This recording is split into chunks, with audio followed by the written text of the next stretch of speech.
Hello everyone, কেমন আছো সবাই? আমি তো খুব ভালো আছি, আর তোমরা অবশ্যই খুব ভালো আছো সেটা আমি জানি।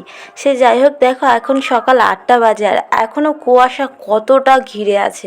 কুয়াশা একদমই এখনও শেষ হয়ে যায়নি, এর মধ্যে কিন্তু আমরা বাদায় চলে এসেছি।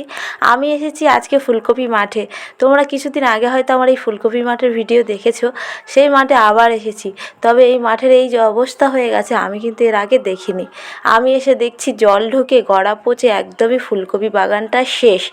সত্যি বলতে এত তাড়াতাড়ি বাগানটা শেষ হয়ে যাবে যে বাগানই আমার দাদা শ্বশুর খুবই কষ্ট পেয়েছে। বাগানটা এত তাড়াতাড়ি শেষ হয়ে গেল, উনি একদমই ঠিক করে বিক্রিই করতে পারেনি।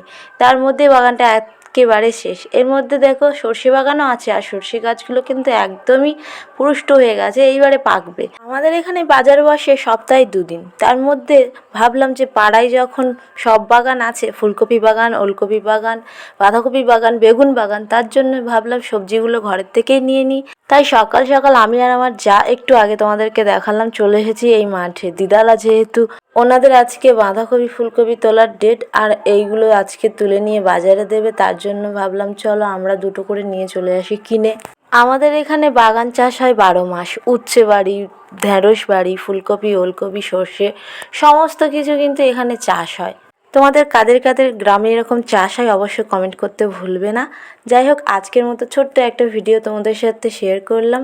এখানে দেখো আমার দাদা শ্বশুরকে মাঠে নামিয়ে দিচ্ছি, যেহেতু আমাদের বাঁধাকপি আর ফুলকপি লাগবে। চলো, আমাদের কপি নেওয়া হয়ে গেছে, এইবারে বাড়ির দিকে যাব। ছোট্ট ভিডিও কেমন লেগেছে অবশ্যই বলো। টাটা।